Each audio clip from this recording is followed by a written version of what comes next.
Hi everyone, I am Rebecca from ChemKnits, and today we are going to compare a superwash versus a non-superwash yarn of a more luxury blend. Today we are going to look at Knit Picks Capretta, which I have in both the original and the superwash variety. This is a Merino Cashmere Nylon or MCN blend. They are both 80% Merino, 10% Cashmere, 10% Nylon, but the superwash one has superwash merino, and so that is the main difference here. They are both super soft. They are bases that I really love, and I have not dyed the superwash and non side by side, and so I'm curious if we do a more watercolor effect, what we might see as the difference between the two. Today's video is sponsored by the viewer Claire. Claire, thank you so much for sponsoring this episode of Dyepot Weekly. I remember when Knit Picks first introduced Capretta and then Capretta to their line, and I was so excited, and I really love both of them. And then it was more recent, and by recent I mean in the last few years, recent in the lifespan, I think, of Dyepot Weekly even, that they introduced the superwash Capretta, and I'm not sure if there's still a non-superwash version. Actually, I should go check. All right, I double checked. Both are still available on the Knit Picks website, with the bare Capretta weighing in at $12.99 for 100 grams. And the superwash is more expensive. It is $14.99 for 100 grams. So they are pricey, but they are a more luxury skein, and I'm really excited to go and dye them. If you would like to learn more about these yarn bases, I will have affiliate links down in the video description to Knit Picks and some of the other tools and equipment I use commonly in my videos. Now, in terms of feel, the superwash actually feels a little bit smoother to me. They are both really soft, but maybe the superwash feels a hair softer, probably because the superwash process smooths out the wool. But anyway, they're both soft. So let's go get set up to dye this yarn. I am going to pre-soak all of the yarn together in some plain tap water for at least 30 minutes. I labeled the reusable nylon zip tie I am using for the superwash yarn, so that way I will be able to tell the difference. But my plan is to do the more watercolor technique of layering colors on together using squeeze bottles, but I will have the superwash one in between the two non-superwash skeins, and then we can compare the way that the colors may or may not absorb differently onto the yarn. And I'm going to add a little bit more water into our pan. I will observe the superwash yarn is more absorbent. So right now you can tell probably that there's a color difference. The superwash Capretta soaked up that water super easily, and our non-superwash yarn is a little bit more dry still. So immediately off the bat, that is one big difference. In my 4-inch deep full-size catering steam pan, I have 8 cups of water, and now I'm going to add 2 tablespoons of white vinegar. In general, blends that have silk or cashmere or yak, different blends besides wool sometimes take longer for the colors to absorb. But I'm starting with, I guess, my baseline acid concentration here, because I'm hoping that, well, I don't know, maybe we'll see a difference between the superwash and non, maybe not. I'm putting our superwash yarn in the middle, and then our non-superwash on either side. I could conceivably go through this and only dye 200 grams of yarn, but I'm sending 200 grams to our sponsor today. And so this is going to be a fun way to look at all 3 skeins side by side, and we'll be able to see pretty easily if the colors are spreading out more on the middle than they are on either side. Now, this is fairly low immersion at the moment, and I think I want to increase the water level. So I'm going to come and bring in some water from our Presoak. This does dilute the amount of acid that we have, but things are still, you know, we still have the yarn at the surface, but we have more liquid to work with to help these colors move below. But we'll be adding colors sort of randomly across, and with the superwash in here, you know, we're not going to be pausing necessarily in the middle, so we'll see what kind of magic happens. For our colorway today, we're going to play with cool tones and yellows and greens and create something. My goal is something oceany. I've got a remnant of, I think this is Dharma Teal. This is some Jacquard Golden Yellow. This is a Mystery Green Acid Dye. We have a bit of some Radioactive, some remnants of Silver Gray, and most of these colors have so little left that they will be helping us create these undertones. And then we're going to be using some of this Mystery Blue. I don't know if it's frozen or something else, but I do want to dilute it into warm water because one time I had no problem with it and one time I did. So we're going to try to dilute it with some warm water into these bottles. And the same, well, the teal I think is fine. This is just going to go directly into a squeeze bottle. I filled the blue up to about here with the blue in the jar and then filled it up the rest of the way with warm water. All right, we're going to be layering colors on top of each other today. Let's take a look at, oh, this is, well, it's also just sort of squirting out. The gray is quite dilute. And yep, it is continuing to squirt probably because I added warm water in there. That is a little funny. But you can see, I mean, you can see it, but it's fairly subtle. I think this green, yeah, is also going to be a little subtle.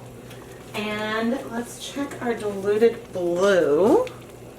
Ooh, this is not subtle.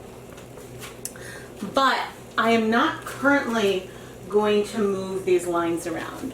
Eventually, I'll probably come in with a spoon and move things, but I want to see with some first squirts how these different colors layer. Ooh, the teal still has some pigment in there. Pretty, and you guys can't see that. Okay, now you guys can see that teal. And, oh, I think I want to dilute our Radioactive as well. This is me committing to trying to use up these various colors. Okay, and now I am going to wait because I want to layer things more. Oof, that combination is so pretty. I want to layer things more in here and on top of one another, but I do need to wait because I want to get a sense of if these colors are going to strike fast, we're going to see the strips, or if they are going to spread. So I will come back in 5 minutes. This should come as no surprise, but colors strike faster to our superwash yarn and then they sort of spread out and give the softer footprint on the non-superwash. Remember, our superwash yarn is in the middle, so the teal really showed that, but you can see that in this blue as well. Less so in the Radioactive, but a tiny bit. The yellow has spread out a bit, and the gray, yeah, I can't really tell much about the gray. I am curious. The colors seem to be mixing well. The thing is, they're not going to go down too many layers, so we'll be layering the color, move the yarn, layering the color, move the yarn multiple times. And now, let's come in with just hints of the yellow. And then, oh man, remember when I did the hearts? And that was so fun. Maybe I should come in with like the gray and just do some random heart shapes. And it's still continuing to squirt after when I have pushed. That is so funny. That heart, like from the dye along that month, that was just so fun. And really did give a difference from what I see when I do this more zigzag that I'm doing now. And then trying to wait for the gray to stop dribbling. I wonder why it does that. Maybe the hole is just that tiny. But we're layering these colors on in random fashion. There's sort of this crisscross, and as we move it, then we'll see differences and changes. But what this will do, I'm going to save some of these colors that I don't have a ton of for the other side, is once I start coming in with our blue, and that went heavier than I thought, and we come in more all over. And what I'm going to do now is, where did I, here's my spoon. I added the blue, and now I'm going to come in, and some colors are definitely striking, but I'm going to help it spread a bit. This will help it go down to other layers, but also remove some of the harshness, but it depends on how quickly I get to it. So you see that I was able to get it to spread more at the other end, but by the time I got to this first end, especially on our superwash, things have struck pretty well. So I'm now going to come in with some of more of this blue and help it spread onto the yarn. And so the things that I always have to keep in mind when I'm doing techniques like this is that colors will be less pigmented once they're dry than they are when they are wet. So that is something to keep in mind.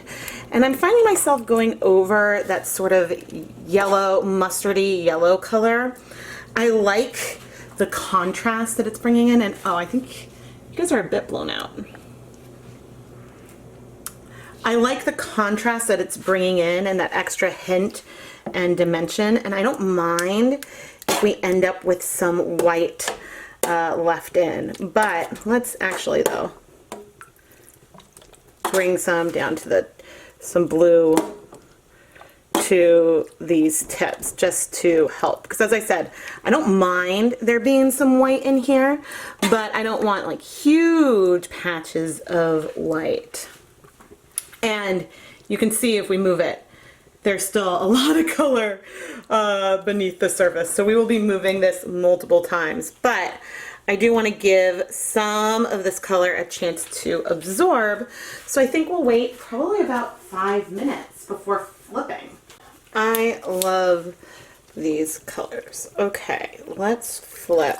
I'm still seeing a little bit of color there, but we've got a fairly blank canvas here on the other side. And on the superwash, and look how much space where there is almost nothing yet. So I feel like the superwash is going to have one of the more limited exposures for a while, mainly just because it is in the middle. So let's sort of move things around, and now Claire, I'm going to get to dyeing this yarn. Starting with our background colors, I layered them on to get nice coverage before going in with the blue. This way I have a sense of where I placed all these colors, and since the blue is sort of going all over, it gives me some amount of control over the colorway. I then waited about 5 minutes before flipping again, sort of opening the skeins up inside to look for large white patches that needed more color, and then sort of placed by feel. I absolutely love this random layered type of coloring yarn. I think gosh, I like to say, I think that if I were to create just like a colorway collection for my shop, which is not something I typically do, I tend to do a lot of varied techniques. I think I would love to do like a whole series of colors that sort of worked and blended together with this type of technique. I just absolutely love it, and it is so much fun to dye and see how these colors layer together. When I flipped the yarn inside out, it became very apparent which one had the most white on it. And are you surprised? It is the Superwash. The non-superwash yarn on either side had a lot more spread. The color went more and deeper into the bases. So I will probably end up needing to focus more additional color on our beautiful skein in the middle, but I will continue to apply the dye throughout all of the yarn, flipping as many times until I'm satisfied. I am feeling pretty satisfied with these colors now, but I want to make sure everything is well dissolved. So I'm coming in with a lot of water. It might have been more than I thought, and I wanted to see what was going on down there. Things look pretty good. I see a lot more color in the Superwash yarn, but maybe that'll be more apparent later. And now we're going to add some nice glugs of white vinegar. I'm going to bring this back to a little bit of a simmer. Then we will turn off the heat and let things cool off here in the pan. But we do have some leftover dye here. Granted, I have diluted all of these, so this is no longer 2% gray, that's no longer 1%, this is no longer 1%, but I don't want to leave any color behind. So I keep going back and forth between whether or not we should combine everything or not. Now, clearly I will have made a decision before this video comes up, but right now, leave a comment below. Would you combine all the colors or layer what is left together? Have you voted? Have you voted? I decided, well, first, let's get our yarn ready. This is 100 grams of dry Knit Picks gloss fingering weight yarn. This yarn is not the most absorbent one. It is, what, I think 70% merino, 30% silk. So I am doing my best right now to help this get just wet-ish in the pot. And now we are going to combine all of our colors-ish. So I'm coming in with this yellow first. And what we're going to do, I'm going to rinse this, but there's no acid in here yet. So we're layering these colors on, but we're going to also layer them one at a time. So we're going to get some uneven color coverage, but it's also going to be layered. So there should be some fun in there. Okay, that was the yellow. Now I'm coming in with our teal. And we could have acid in here and layer on the colors like that, but some of it could start to strike.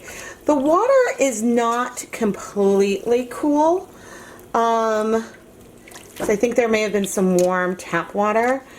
And we're going to continue to layer. So at this stage with two colors, I see some variation in tone. I see some more green and some more yellow. Let's come in with our gray. And we will be rinsing these containers and adding that color to the yarn. Ooh, actually, this is pretty. This is not a colorway that I've done, but that sort of greenish yellow with gray is really, really pretty. And so there's an extent that the colors are combining on the yarn, but we're also keeping that variation in there. I'm a little nervous about the radioactive. but, and it will come in with this combination in a little bit.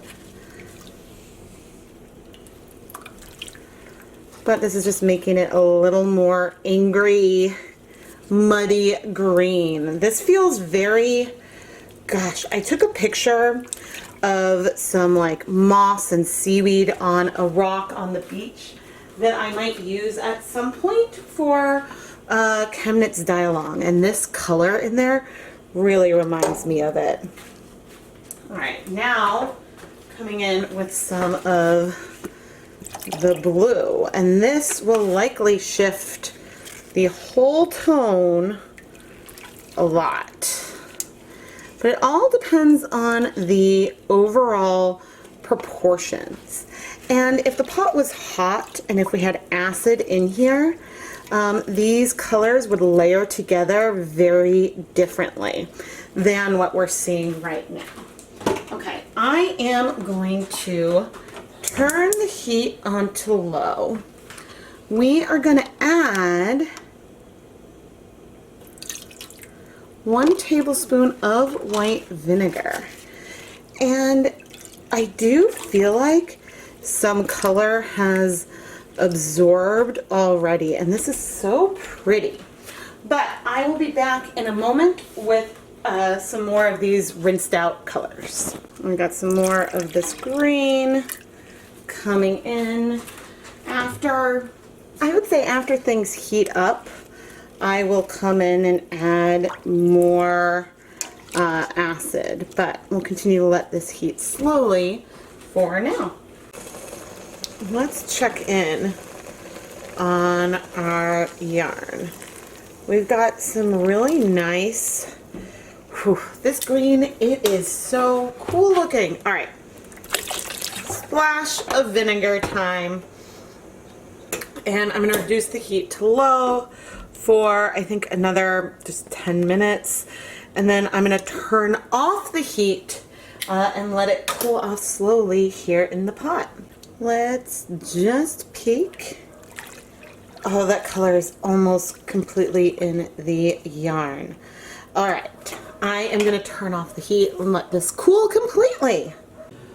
We washed our completely cooled yarn in some plain tap water and then added some dish soap. And, there was some bleeding. Some bright blue came out, and this is always really, really frustrating.